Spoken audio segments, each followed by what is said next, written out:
जय हिंद दोस्तों। पहला क्वेश्चन आइए देखते हैं क्या है।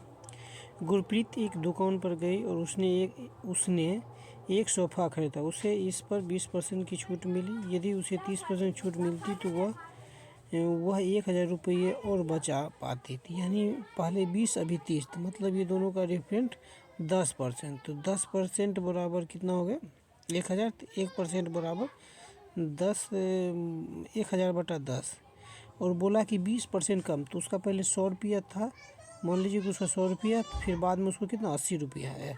80% में तो 80 का निकालिएगा तो एक एक जीरो चला गया, यानी 8000 कह सकते हैं। इसका जो मेरा आंसर आएगा वो option number D. Second question आइए देखते हैं। 72,800 रुपये की वार्षिक पर 10% वार्षिक ब्याज की दर से 3 वर्ष बाद प्राप्त होने वाले चक्रवृद्धि ब्याज कितना होगा। यदि ब्याज वार्षिक रूप से संयोजित हो तो इस पे ध्यान दीजिए। जब भी 3 वर्ष का निकालना होगा चक्रवृद्धि ब्याज, तो इसका हमेशा ध्यान में रखिएगा कि इसका वैल्यू जो होता है 3 वर्ष का वो 33.1% होता है। डायरेक्ट इसका जो है 72,000 का 31% हम निकाल सकते हैं।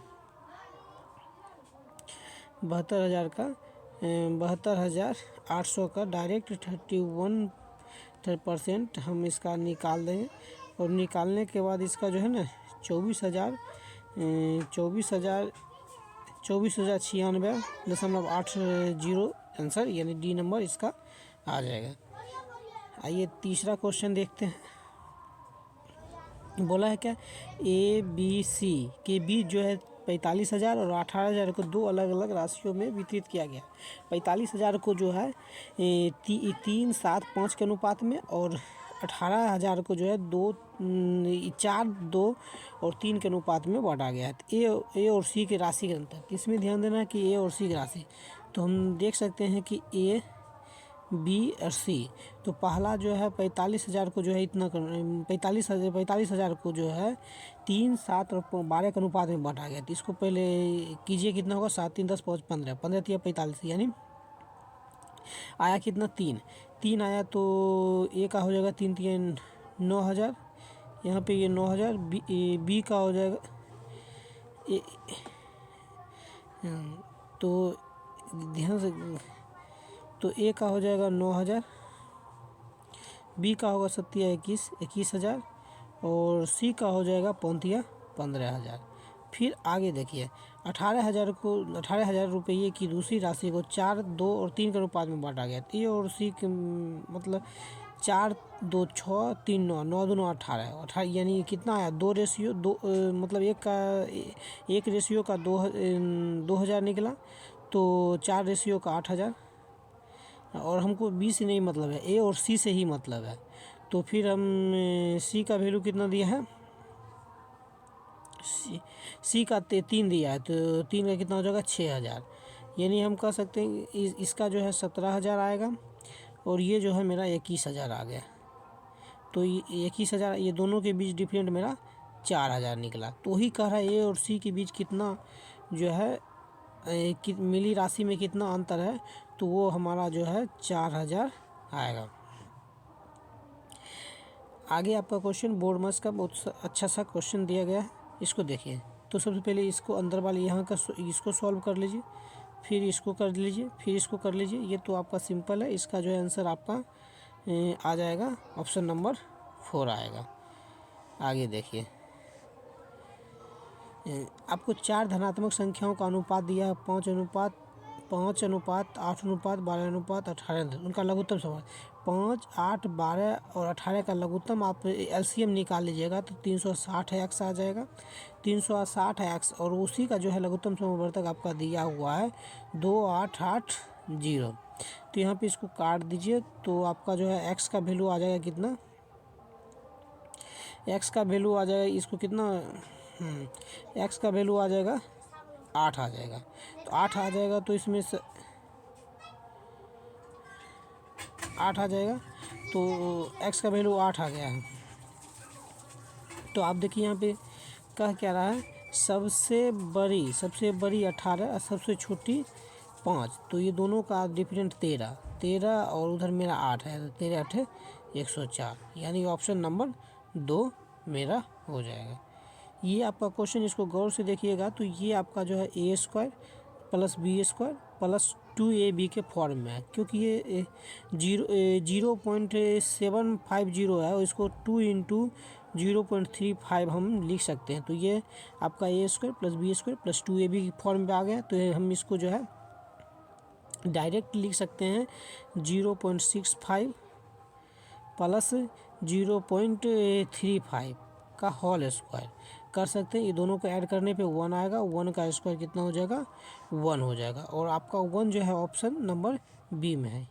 यदि दो संख्याओं का योग a है और गुणनफल b है, तो यानी कह सकते हैं कि x + y बराबर a है और x × y बराबर b है।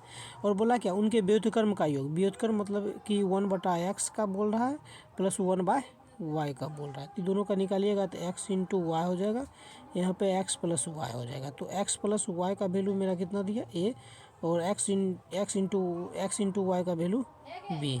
तो यानी मेरा जो है ऑप्शन देख सकते हैं a/b, यानी ऑप्शन नंबर सी हो जाएगा a/b। आगे देखिए, कह रहा है कि 160 छात्रों के एक शिविर में 160 छात्र है, जो कि 10 दिन का खाद्य सामग्री है, ठीक है।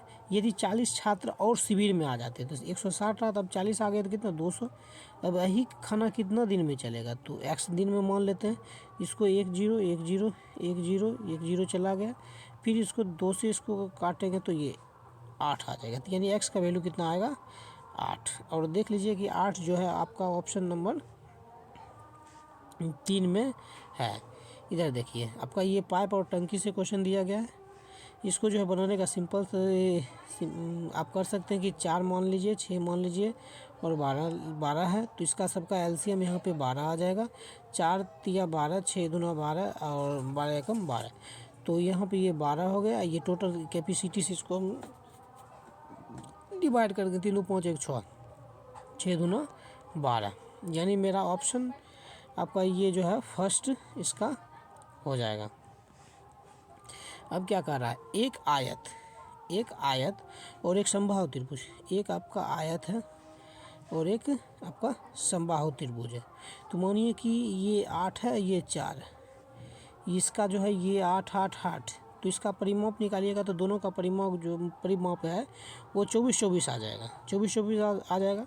अब जो है क्या बोला है कि लास्ट में आयत और त्रिभुज के क्षेत्रफल का अनुपात क्या होगा, ये आपको निकालना है। तो यहाँ पे हम कह सकते हैं कि आयत का क्षेत्रफल लंबाई गुने चौड़ाई यानी 8 × 4 कर सकते हैं, और त्रिभुज का क्षेत्रफल √3/4 × भुजा स्क्वायर यानी 8 × 8। तो यहाँ पे 8 8 चला गया, 4 × 4 4 × 8 ये चला गया, ये 2 2, तो 2 इधर चला जाएगा तो 2:2 आ जाएगा, 2√3 आ जाएगा। तो 2√3 आपका जो है ऑप्शन नंबर 3 में है। देखिए, एक ये आपका क्वेश्चन आपका ये मेंसुरेशन से दिया हुआ क्वेश्चन है। तांबे की एक ठोस गोलाकार बॉल को जिसका व्यास 14 सेंटीमीटर है, गला का 14 सेंटीमीटर के बराबर व्यास वाले तार में बदला जाता है। तो तार में जो बदला जाता है वो आपका बेलन हो जाएगा, वो तो गोला है ही। तो आप फार्मूला यहाँ पे आराम से रख दीजिए, 4/3 πr क्यू, 4/3 πr क्यू, ये हो जाएगा कितना, आयतन बेलन का आयतन πr²h, यहाँ पे पाई चला गया है 4/3। आर यानी व्यास इसका 14 है, तो आर कितना हो जाएगा 7 7 7, और इसमें जो है इसका भी व्यास 14 है, तो आर हो जाएगा 7 × 7 × h। 7 7 कट गया, ये भी 7 ये भी 7, 7 चौके 28/3। अब देख लीजिए यहाँ पे 28/3 जो है आपका ऑप्शन नंबर 4 में दिया गया है। देखिए यहाँ पे किसी वस्तु का लागत मूल्य दिया गया है, लागत मूल्य दे दिया है कितना है। अगर 10% और 15% की छूट श्रृंखला से वस्तु के मूल्य में कितनी कमी होगी। अगर इसको आप छूट दे रहे हैं तो डायरेक्ट इसका मतलब डिस्काउंट निकालिएगा। 5 + 10 - 5 × 10/100 निकालिएगा तो ये आपका 14.5% निकल जाएगा। तो आप 100 का 14.5% निकालिएगा तो आपका जो है 14.5 रुपया आ जाएगा। यानी मेरा इसमें जो है आपका ऑप्शन नंबर ये आपका 2 आंसर आ जाएगा। ये एक तरह का आपका जो है ना सेट प्रैक्टिस इसमें हो रहा है। सेट प्रैक्टिस को हमेशा अपना ध्यान आप करते रहिए।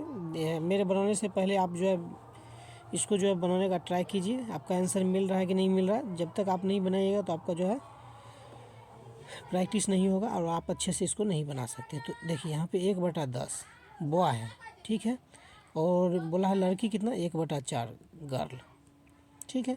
इसको काटिए 2 और ये 5 हो गया। तो ये चला आया कितना इधर 2 बॉय और ये 5 जी। तो यानी इसका वैल्यू यानी बी का वैल्यू 5 हो जाएगा और जी का वैल्यू 2 हो जाएगा। तो यानी हम कह सकते हैं कि पहले क्या बोला लड़का तो यानी 5:2। देख लीजिए 5:2 किस में है। ऑप्शन नंबर 2 में आपका दिया गया है। हाँ, 8 संख्याओं का औसत 27 है। यदि प्रत्येक संख्या को 8 से गुना कर दिया जाए तो नए समुच्चय क्या होगा। तो आप कुछ नहीं, इसको इससे मल्टीप्लाई कर दीजिए। आपका आंसर जब भी बढ़ेगा ये 8 से गुना किया जाएगा तो सब में बढ़ जाएगा, इसलिए इसको हम जो है मल्टीप्लाई कर देंगे। तो ऑप्शन नंबर डी आपका यहाँ पे आ जाएगा। एक प्रेप स्कूल में एक कक्षा में 50 छात्र हैं, में से 30 छात्र लड़कियों का औसत वजन। यहाँ पे आप इसको 30 का औसत वजन 16 आप अच्छा इसको जो है आप बनाइए इस ढंग से।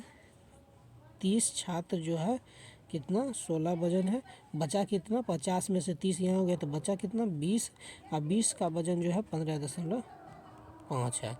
अब बटा टोटल कितना है 50। आप इसको जो है यहाँ पे 10 कॉमन ले लीजिए तो यहाँ पे 3 बचेगा तो यानी 16 × 16 48 हो जाएगा। इसमें 2 बचेगा तो यानी 15 दूना 31 आ जाएगा। तो यहाँ पे बटा 50 ये कट गया तो आपका ये आया कितना 8 × 9 4 3 7 49/5। इसको आप डिवाइड कीजिएगा तो आपका आ जाएगा 15.8 किलोग्राम। एक पति और पत्नी की औसत आयु उनके विवाह के समय 23 वर्ष थी। तो उस समय उसका जो है आयु का योग कितना निकलेगा। उस समय उसका आयु का योग 46 होगा। बोला कि 5 वर्ष बाद 1 वर्ष का बच्चा था, मतलब 5 वर्ष के बाद 1 वर्ष का बच्चा, यानी 4 वर्ष के पहले का ही बात कर रहा है। तो 4 वर्ष में ही उसका जो है बच्चा जन्म, मतलब 4 वर्ष बाद ही उसका बच्चा जन्म ले लिया। तो यानी 4 वर्ष पहले की बात कर रहा है। तो इसमें जो है 4 दूना 8 है, आप यहाँ जोड़ दीजिए तो ये आपका 54 वर्ष में जो है 3 नंबर ऑफ आदमी का जो है अब पर्सन ऑफ आदमी जो है 3 हो जाएगा। तो 3 से इसको डिवाइड कर दीजिएगा तो ये आपका जो है 18 जो है इसका औसत आयु निकलेगा। आगे देखिए यहाँ पे एक दुकानदार ने एक टीवी 2000 रुपये में और एक रेडियो 750 रुपये में खरीदा। वह टीवी 20% के लाभ पर और रेडियो को 5% के हानि पर बेच रहा है। तो आप सिंपल है, आप यहाँ पे जो है 2000 का 20% निकाल लीजिए। तो 2000 का 20% निकालिएगा तो वो आपका 400 आ जाएगा। 400 रुपया लाभ हो रहा और 750 पे वो बेच रहा 5% के हानि पर। तो इसको आप जो है निकालिएगा तो 37.5 रुपया आएगा हानि। तो ये प्रॉफिट हो रहा है 400 रुपये प्रॉफिट और 37 रुपया हानि हो रहा है। तो इसको घटा दीजिए तो आपका जो है टोटल प्रॉफिट जो आएगा वो होगा 362 रुपया 50 पैसा आपका ऑप्शन आ जाएगा।